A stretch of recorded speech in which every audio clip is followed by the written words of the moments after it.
estaba enrejado por esta reja precisamente. Estamos hablando ya de una segunda etapa del cementerio, ya en el siglo XX, en los primeros años del siglo XX. ¿Por qué? Bueno, porque se entendía de que la gente tenía que penetrar a este recinto de una manera reflexiva, de una manera meditabunda, de meditarlo, preparándose, digamos, para entrar a este recinto a hacer lo que venía a hacer, ¿verdad? A visitar a un familiar, a acompañar a alguna persona, siempre transitando a través de ese espacio enrejado, cerrado y protegido. Esto que ustedes ven acá son extractos de la reja, trozos de la reja que han sido recuperados por la Dirección de Micrópolis de la Intendencia. Estaban abandonados en un lugar semirural de Velázquez o algo así. Es la reja original que ha sido, por supuesto, restaurada y ha sido, digamos, puesta a nuevo prácticamente, ¿no? Tratando de que quedara, obviamente, su aspecto original. Cada reja tiene, o casi todas ellas tienen una chapa, están de alguna manera, primero demostrando de que estamos frente a una reja original. Si ustedes ven, por ejemplo, las fotos que acompañan acá, van a ver que es la misma reja que esta que está acá. Además tenemos expedientes abundantes que nuestros compañeros del archivo lo han recuperado, de que muestran claramente el proceso de cómo se fue consolidando esta reja. Las rejas eran cosas muy especiales en la época. Antes los espacios estaban un poco delimitados, a veces había que señalarlos bien, y entonces las rejas eran cosas que marchaban siempre. Por ejemplo, en la Plaza de Independencia de la Enrejada, hasta que un temporal en el noviembre de 1881 la tira abajo y ya no hay más posibilidad de recuperarlo. O mejor dicho, cuando viene una reja nueva para suplantar esa vieja reja de la Plaza de Independencia, la misma es destinada al hospital. La reja que tenía el hospital era la vieja reja que estaba destinada a reemplazar la más vieja todavía de la Plaza Independencia. Por lo tanto, estas rejas son cosas antiguas y siempre usadas, ¿verdad? Esta reja de 1905 fue encargada a una compañía, que la tenemos por acá, la compañía de alambres, que se llama, no recuerdo bien, pero a ver, que se llama la compañía La Nacional, la fábrica de alambres La Nacional, un taller de herrería de Montevideo. Fue presupuestada por distintos tramos, hubo algunos distintos presupuestos, más grandes, más chicos, con hierros más finos, pero predominó esto. Esta reja estaba puesta sobre un basamento importante y cada determinados tramos tenía como una especie de columnata, unas columnas que terminaban en ese muy lindo portón que obviamente no tenemos de él ningún elemento, a no ser algunas fotos, que estaba enmarcada en dos grandes, con un portal muy grande, muy elegante, muy lindo, muy clásico de su concepción, que era la que marcaba la entrada al cementerio. Esta reja entonces de 1905 va a estar acá, no puede estar afuera porque era donde tendría que estar, porque por obvias razones de seguridad, y creo que es un elemento que va a armonizar mucho con el cementerio y le va a dar un atractivo más. ¿Ustedes se acuerdan? Bueno, les digo, por ejemplo, acá ya hay dos trozos más, allá en el sector B hay dos trozos más. Una de ellas es la que está acá y la otra está atrás de aquella preciosísima azalea. Felicito a la gente del cementerio y a la gente que se dedica a esta parte de parque, porque realmente preciosísimo ejemplar de azalea. ¿Recuerdan ustedes aquellas viejas azaleas que había en la Plaza Independencia, por ejemplo?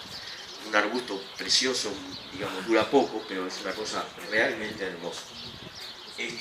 ¿Se acuerdan que en el circuito pasado, el año pasado, habíamos más bien recorrido el sector B? Este año lo vamos a hacer más bien sobre el sector A. No quiere decir que no toquemos algo del sector B, pero nos vamos a dirigir más bien a esta, para andar rápido, en esta avenida principal, que como ustedes saben termina en la rotonda y se abre en dos brazos como si fuera una gran cruz hacia la izquierda y hacia la derecha de la misma.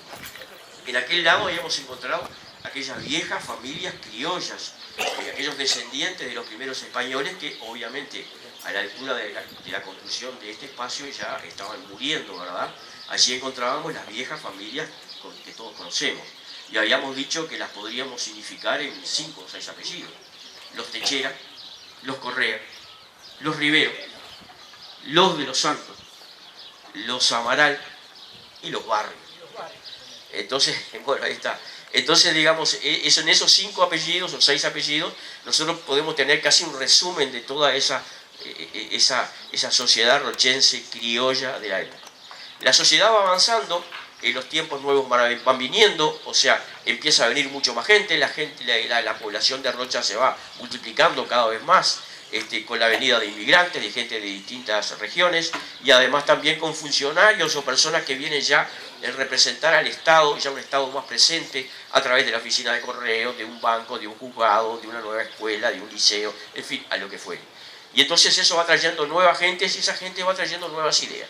Vamos a ver que este sector acá es un sector de otras ideas, ya no es aquel catolicismo tan cerrado de aquella época, sino que acá van a ver algunas cosas que, digamos, sin desvirtuar todo eso, porque las cosas no cambian de un día para el otro, van de alguna manera logrando una visión más libre pensadora de los rochenses. Y a eso vamos entonces, en primer lugar señalando este magnífico panteón que está acá, es 1879,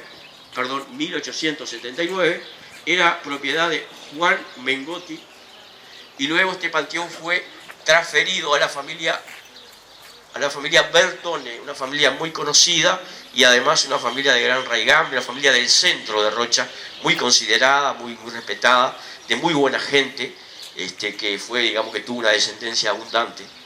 Parte o gran parte de la familia Bertone se encuentra en esta parte, fundamentalmente en base a don Juan Bertone y don Aquiles Bertone, personas muy relacionadas con la masonería. Un poco más adelante tenemos 2 cosas que nos llaman la atención. En primer lugar, este panteón, estamos hablando de panteones de material, de ladrillo, ¿verdad? Bueno, en realidad todos son de ladrillo, pero que presentan una forma, digamos, rústica, digamos, una forma sin estar revestidos. Más adelante vendrá el mármol revistiendo esto para darle esa majestuosidad y esa cosa eterna del mármol, ¿verdad? Y después más adelante todavía va a venir el granito. Pero acá todavía no han llegado ninguna de esas cosas. Entonces tenemos cosas como esta, una pilastra central muy grande, con una figura. Fíjense ustedes que esto no tiene ningún elemento religioso, es una figura muy pagana, con una señora que está de alguna manera con una canasta, o en fin, está bastante deteriorada en su cabeza, pero es muy bonita y tiene toda una columnata que va hacia abajo, está hecha en terracota. A alguien se le ocurrió pintar la terracota, y todos sabemos que la terracota tiene un color y tiene que ser así, ¿no? Pintarlo fue un verdadero sacrilegio. Primero porque es un material muy noble, que se trabaja muy bien, la terracota, la tierra cocida, que tiene en ese color terracota justamente su belleza y su significación. Lamentablemente se pintó y todavía se pueden ver algunas cosas en la parte de los capiteles. Pero además, está muy poca luz ahora, pero si ustedes pueden ver acá enfrente, van a ver que en realidad tiene cosas diabólicas. Por esto que acá es un diablo, un diablito, con sus cuernitos, con sus orejas, sus ojos, y todo así, toda la vuelta también. Y si ustedes vienen por acá por el costado, van a ver que en el costado de acá, esta parte, creo que no sé si tiene del otro lado también, hay una gran máscara. Que yo no soy especialista en estas cosas, tampoco puedo hablar de eso, ¿no? Pero parecería como una máscara de Barrabás, aquel personaje bíblico que estaba al lado de Jesús crucificado, digamos que era un ladronzuelo, bueno, en fin, ese Barrabás, o esa cosa que a mí se me parece un Barrabás, es esa máscara que está allí, ese hombre barbado, hecho también en terracota, es muy significativo. Este panteón es de la familia Cardoso, acá hay mucho origen de la familia Cardoso. Está firmado por Remigio Cardoso en el año 1871. Es quizá uno de los más viejos que tenemos en el cementerio.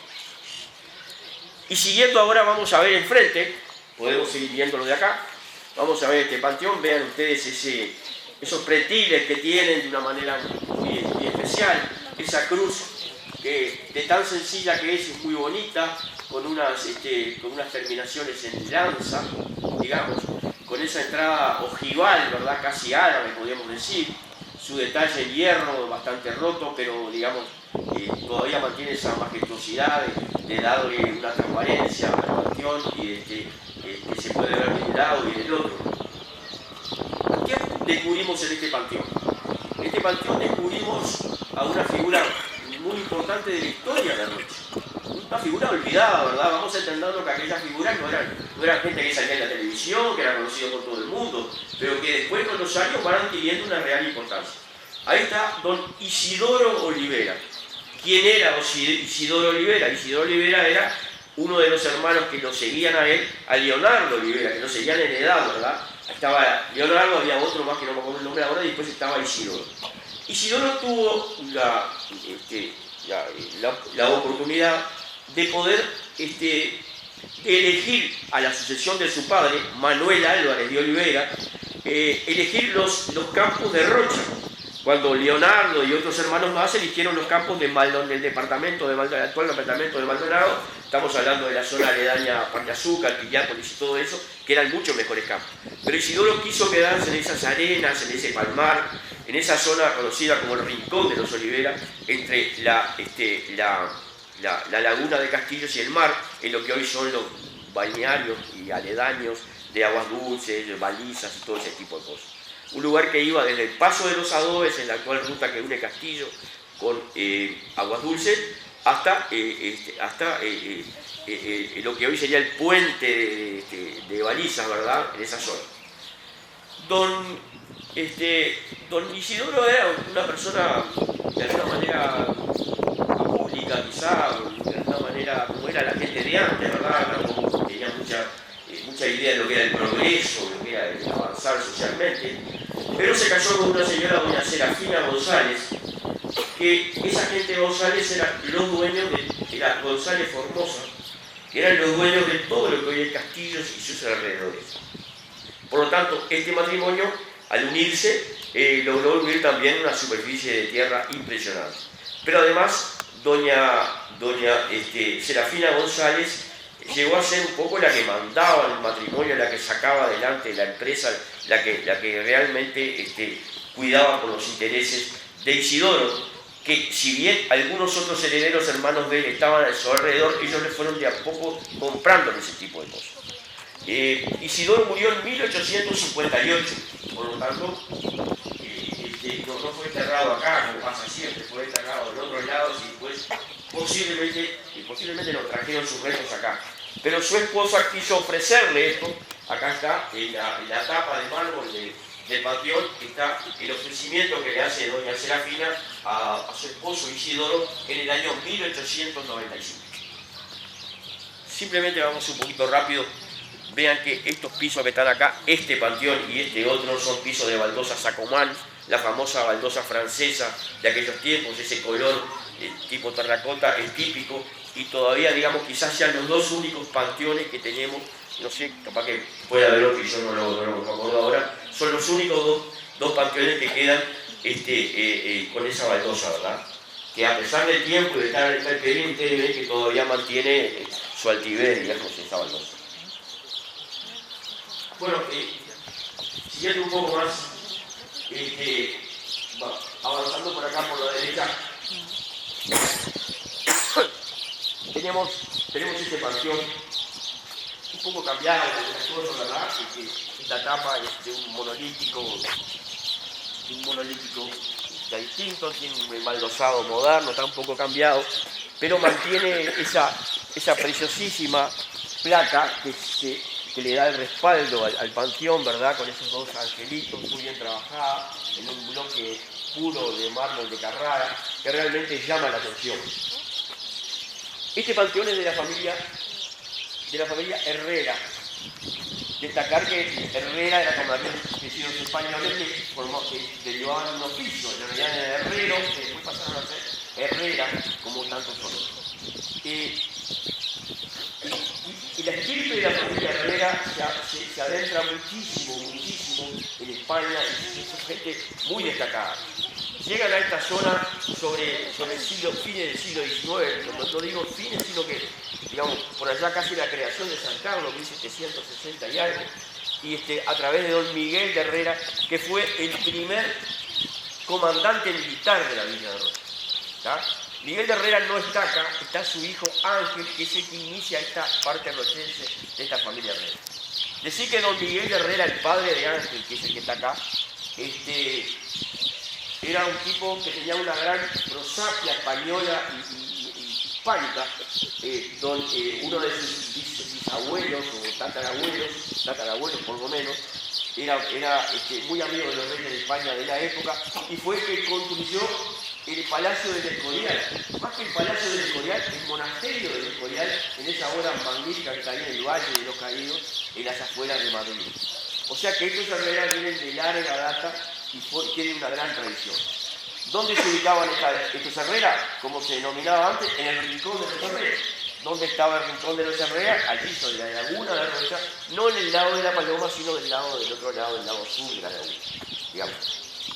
Un entonces pequeño recuerdo para esta familia que tiene una gran penetración en la sociedad de Rocha, mucha gente conocida por todos nosotros, obviamente gente después familiarizada con otros apellidos más conocidos que son un poco los que aparecen acá.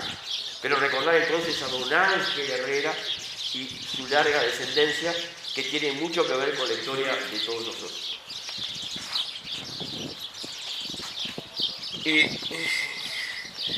Bueno, haciendo un pequeño intervalo en cuanto vamos a ir después un poco más acá, vamos acá. Sí.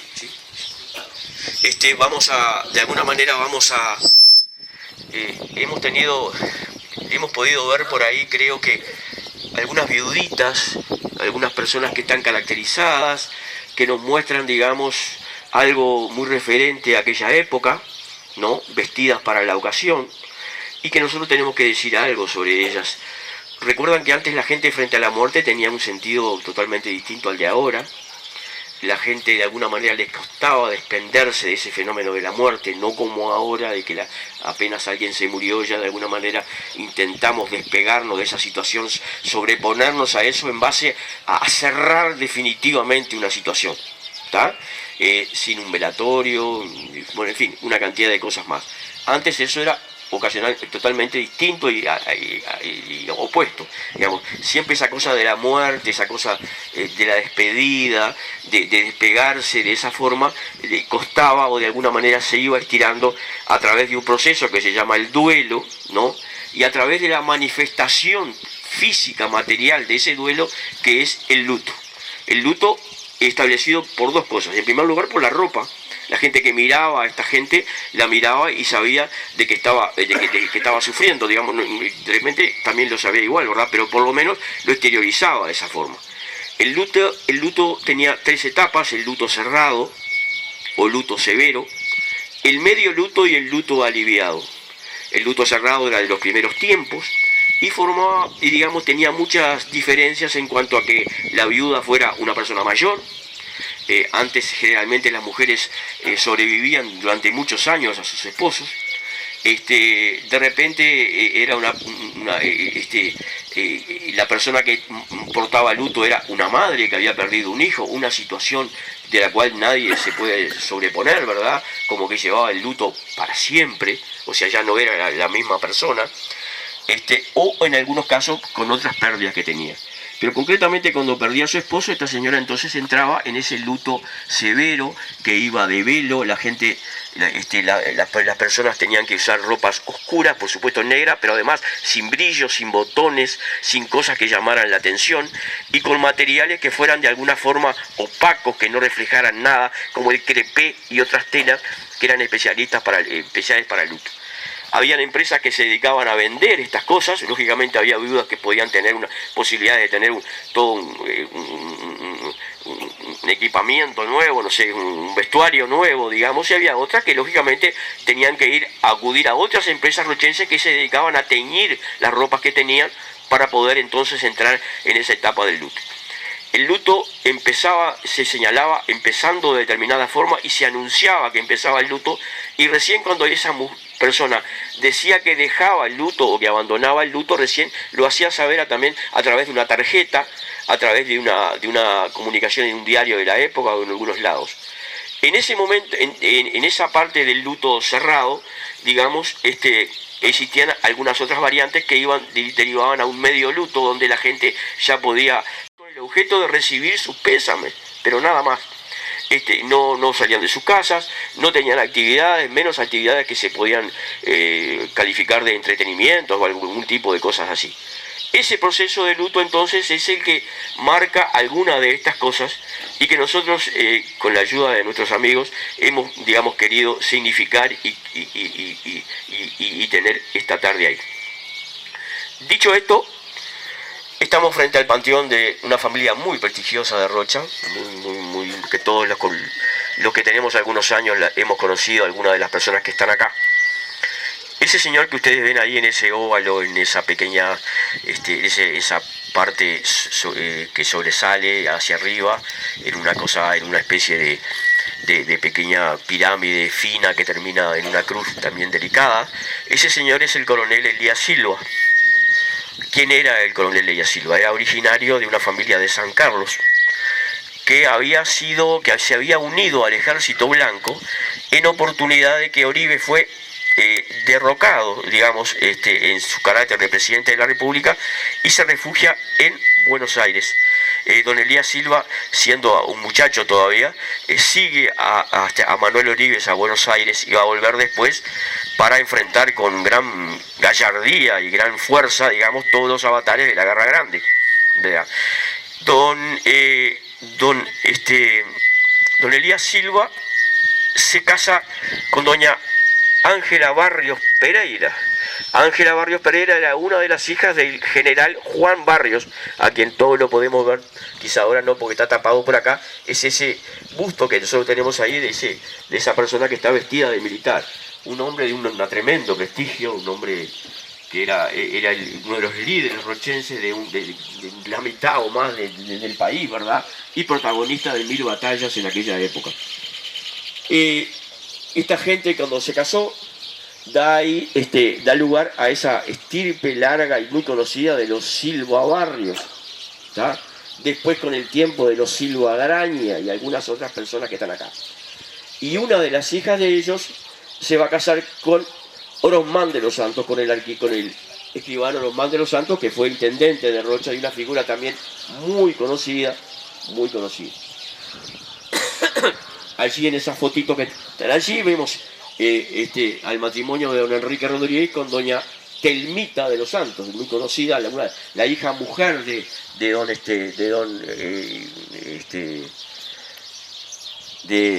Orosmán de los Santos, ¿verdad? El otro hijo era Rómulo de los Santos, que es el padre de Milton de los Santos y toda esa gente que todos conocemos. Redondeando este coso, esta gente va de alguna manera, este hombre va a seguir peleando hasta sus últimos tiempos. Este hombre ya veterano para la época, un hombre que rondaba los 60 años, lo llaman para meterse de lleno en la revolución de las lanzas de Timoteo Aparicio. No puede decirle que no a un Yarza, a otra gente muy conocida de Rocha, y otra vez de vuelta tuvo que agarrar el caballo y salir, digamos, realmente un hombre ya muy desgastado, una vida muy, muy larga. Y después siguió con otras cosas más después de esa revolución, después de la paz del tratado que termina con esa revolución, sigue un poco más. Y tiene algunos encontronazos con como buen soldado que era, ¿no? En realidad que esta gente no conocía otra forma de vivir que no fuera esa, ¿verdad? Porque su situación era esa. Y en determinado momento tiene un desliz militar, tiene un problema, que él, como que le mandaron a hacer algo o tenía encargado de hacer algo y él no lo hace bien o de alguna manera no logra hacer lo que tiene que hacer, y tiene que darle explicaciones a su suegro, a Juan Barrios. Y este hombre, Juan Barrios, lo reprende de alguna forma, le hace ver la responsabilidad que tuvo, y este hombre, abrumado por la responsabilidad, termina quitándose la vida. Este es Elías Silva, un hombre de una profusa historia entre los ciudadanos rochenses, que todos los que pasen por acá en otra oportunidad, capaz que tienen la tendencia a ver este pequeño panteón enrejado, tan especial, quizá con cosas un poco modernas, como esa tapa de monolítico que está marrón, la que dice poco con él. Pero de alguna manera es un bonito panteón que encierra toda una anécdota de honor y de hidalguía de la gente de aquella época. Sigo por acá, ya que estamos acá, y nos llama la atención este panteón, es un panteón muy viejo también, quizá reformado en alguna de sus cosas. Y digo quizá, ustedes ven por ejemplo que el piso de los panteones nos dice mucho. Y nos va a decir mucho de este hombre que era don Manuel Amaral. Manuel Amaral, como ustedes saben, la familia Amaral era una familia prolífica, una familia muy grande, una familia con origen, dicho de hoy, brasilera, vamos a decir así, de origen brasileño. Este hombre tenía muchas propiedades en la zona de lo que hoy es Santa Victoria, en fin, todo ese tipo de cosas, tenía muchas propiedades allí. Los Amaral siempre han tenido la costumbre, perdón, estoy hablando, estoy errando algo. Los Amaral han tenido la costumbre de casarse entre ellos, ¿verdad? De tener una sucesión y de casarse entre ellos.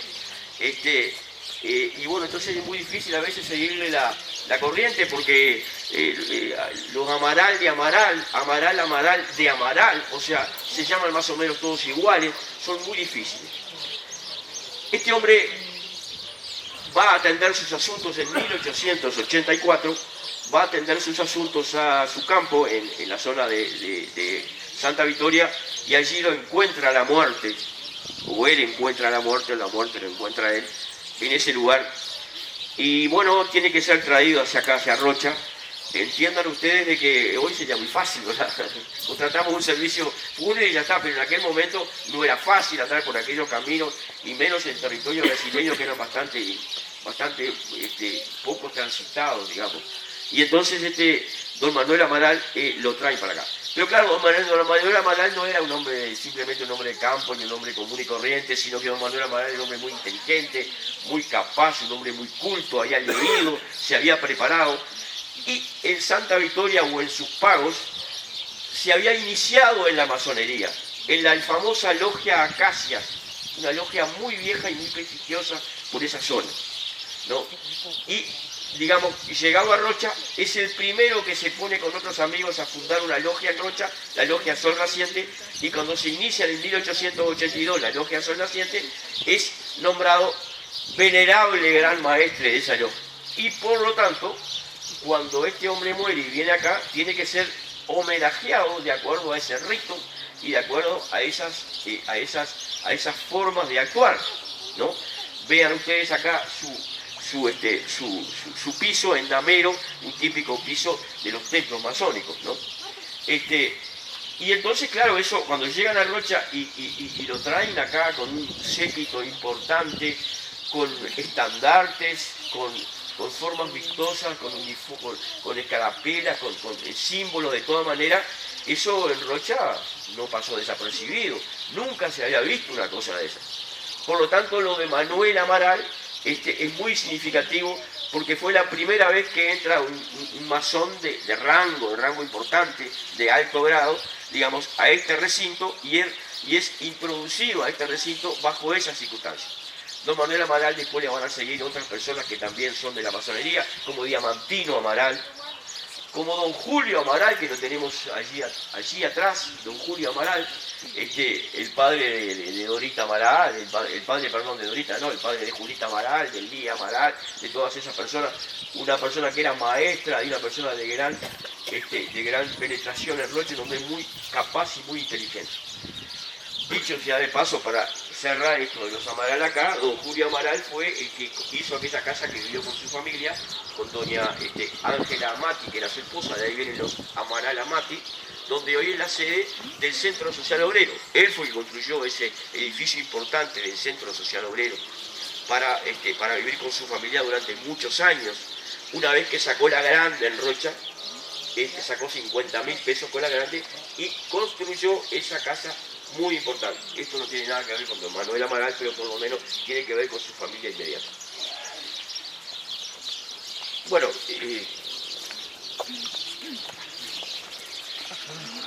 vamos a seguir por acá. No sé si alcance el audio, pero vamos a andar por acá.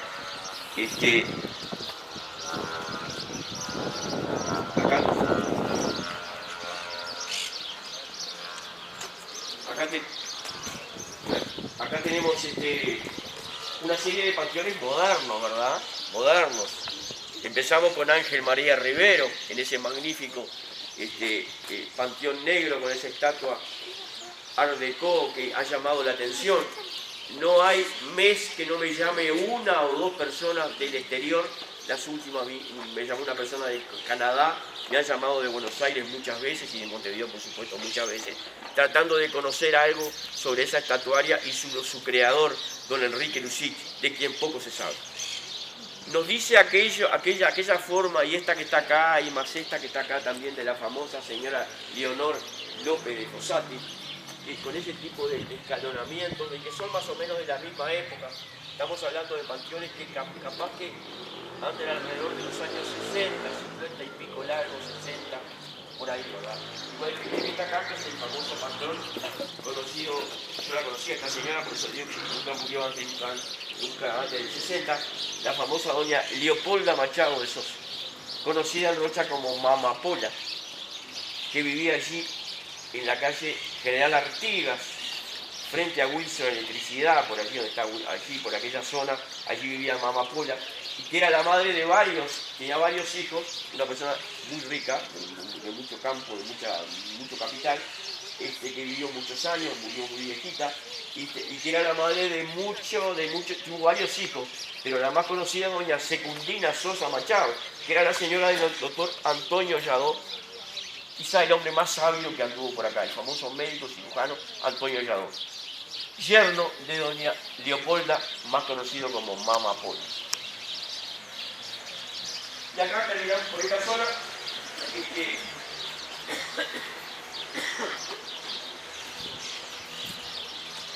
Este panteón no nos dice mucho, es un panteón de mármol,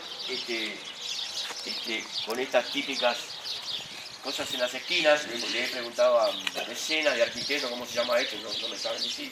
Bueno, en fin, dice el panteón acá, a mis padres dice, y lo firma doña Braulia Corvo de Duguet.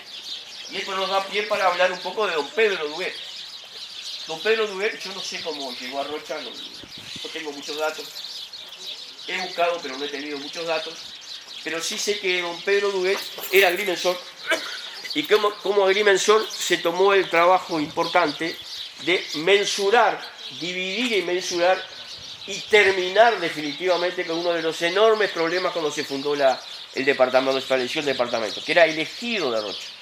Alrededor de Rocha, de la planta urbana, había toda una zona denominada ejido que no podía ocuparse, como tampoco se podía ocupar Agua Dulce, en Polonia, en fin, la gente lo ocupó igual, ¿verdad? Lo ocuparon de una manera feroz, todo y de alguna manera había que encontrar una solución a ese tipo de cosas, y se hizo por la vía de un acuerdo político y del aporte técnico de don Pedro Duguet, ¿tá? Pedro Duguet actuó también en otras cosas, por ejemplo fue el que hizo el plano de 19 de abril, la obra de 19 de abril la hizo también don Pedro Duguet. Pedro Duguet llegó acá como muchos, ¿verdad? De alguna forma había mucha gente que llegaba acá, con gente joven, algún profesional incluso, que claro, encontraba a veces personas con dinero, ¿verdad? Con algunas muchachas de la zona que digamos, este hombre agarró a una de las señoras Corvo, que eran personas muy ricas también, la gente Corvo en esta zona, ¿verdad? Entonces no quería yo dejar pasar por acá sin decirles algo de este hombre Pedro Duguet, que yo al fin de cuentas, y según las informaciones que tengo y lo que poco que he leído, el problema del ejido no fue el de Rocha, fue el de todos los departamentos, muchos departamentos, que de alguna manera en ese tiempo se iban creando, digamos, ¿no? A expensas de otros departamentos más grandes de la época, como Paysandú, por ejemplo, que era enorme. Bueno, y don Pedro Duguet me parece que no tuvo mucha suerte, porque don Pedro Duguet me da la impresión de que fue el testaferro, o fue, digamos, quien le hizo el mandado a don Luis Andrioli, que fue el que realmente se llevó la plata del fraccionamiento, mensura del ejido, algo realmente importante. Perdón si me equivoco, pero tengo certeza de que no. Y bueno, ya estamos terminando. Apenas los invito a ir un poquito más al fondo allí. Es una acusación tremenda la que acabas de hacer. Bueno, Que habrá que justificar en Se el... levantan los muertos. Es una la acusación. ventaja de que hablar de estas cosas que no a nadie te puede decir que no. Bueno, eso creías. Una de las Eso creías hasta para hablar que de la gente muy vieja. ahora te parece un familiar. que, Mira, te mandan a estudiar, mira, Bueno, algún otro día vamos a tener la posibilidad de hablar un poco sobre esto, pero digamos, ahora vamos a rematar acá para despedirnos y para cerrar esta jornada que también es media histórica, ¿no?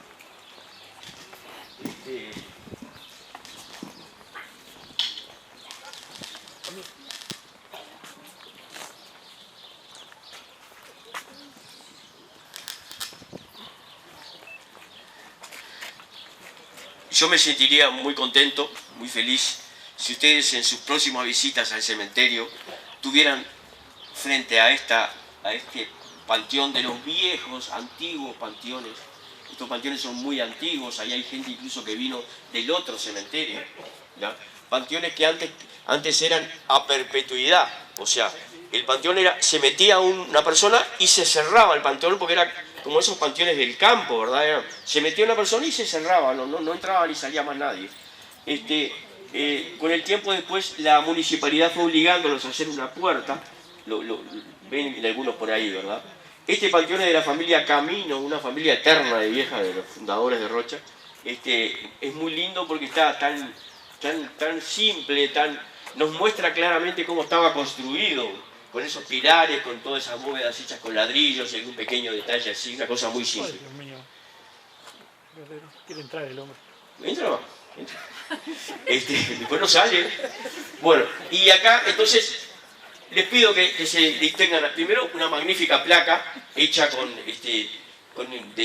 distintas grafías, digamos, hay algunas que son medias cursivas, otras más derecho. Y dice así: aquí yacen los restos de don Juan Barbat y su esposa, doña Ana Sánchez. Esta familia, el 4 de mayo de 1852, falleció el 4 de mayo de 1852 y su esposo el día 8 de septiembre de 1859. Sus hijos y deudos le dedican este recuerdo. Y voy a decir 3 o 4 cosas porque merece este hombre. Este hombre la tenía muy clara, ¿no? Este hombre llegó a Rocha, quizá, y digo quizá porque no puedo decir exactamente, pero en los primeros años 1802, 1801, o algo por ahí. Es lindo esto que haya venido con las invasiones inglesas, porque las invasiones inglesas fueron algunos años después. No sé cómo vino, la explicación de todo rochense y estudioso acá anda la vuelta es que vino en un naufragio, porque acá todo lo que no se sabe cómo es, vino de un naufragio. O sea, aunque haya venido a caballo, pero lo que no se sabe, vino de un naufragio o de un barco que encalló, que es un naufragio. Bueno, lo cierto es que este hombre era francés y era médico cirujano. Posiblemente vino en una misión de guerra, ¿verdad? Porque antes las tropas que llegaban acá, todos tenían sus médicos. Porque en el fondo, si uno anda en la guerra y conquistando territorio, lo primero que tiene que hacer es tratar de que sus soldados estén en buenas condiciones de salud. Por lo tanto, no habrá médico para la gente, pero para los soldados siempre había, ¿verdad? Y este hombre se ve que vino en esas circunstancias y seguramente vino a San Carlos porque ahí encontró a doña Ana Sánchez y se casó. Y llegó a Rocha entonces en los primeros años ahí de la primera década del siglo XIX. Y claro, era un médico cirujano, se dedicaría a la medicina, pero claro, en Rocha había muy poca gente y la gente era muy pobre, por lo tanto, ejercer la medicina en Rocha era algo que no servía, que no... Y entonces, percatado de esta cosa, enseguida cambió de rubro, tenía esclavos, ya vino de San Carlos con esclavos, no estoy hablando que tenía 500 esclavos, que tenía 7, 8, 10 esclavos. Y también personal que trabajaba para él y hizo una tahona, un molino de granos y fue de alguna manera comprando alguna cosa. Y después se convirtió en panadero, era el hombre que empezó a hacer pan por primera vez. La gente comía el pan que se hacía en la casa y con harina de maíz, o sea, este hombre empezó a hacer la panificación de trigo, que es una cosa inmensamente superior al maíz. Y entonces y comenzó a hacer plata. pero comenzó a hacer plata grande, sobre todo empezó a adquirir tierras, a adquirir posiciones, y tuvo varios hijos, todos ellos realmente importantes. Algunas cosas voy a decir de ellos acá. De Maldonado, mire que Maldonado no era Rocha, políticamente no era Rocha, económicamente capaz que Rocha era mejor, pero políticamente Maldonado era importante, y ser jefe político de ahí no era para cualquiera.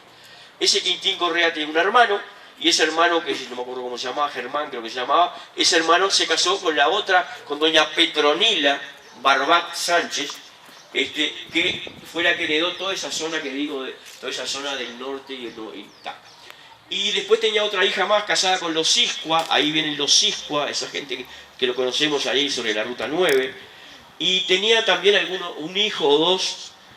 Uno de esos hijos tuvo una hija, y esa hija después se fue de Rocha, y esa hija se va a casar con un señor Beltrán, y se van a radicar en Tacuarembó. Esa nieta, producto de esta señora Barbat y Beltrán, ese señor va a ser un niño que va a quedar huérfano porque esta señora Beltrán se va a morir muy joven y señora Barbat se va a morir muy joven y Beltrán también se va a morir muy joven. Y este niño que va a quedar huérfano se va a convertir después en una persona inteligente que ya demostraba ser un niño inquieto, inteligente y con ganas de ir hacia adelante. Va a recibir la ayuda de un grupo de vecinos de Tacuarembó que lo van a enviar a Montevideo. Ese señor era Washington Beltrán, el famoso personaje que terminó malogrado en aquel duelo con Valle y Ordóñez, ¿verdad?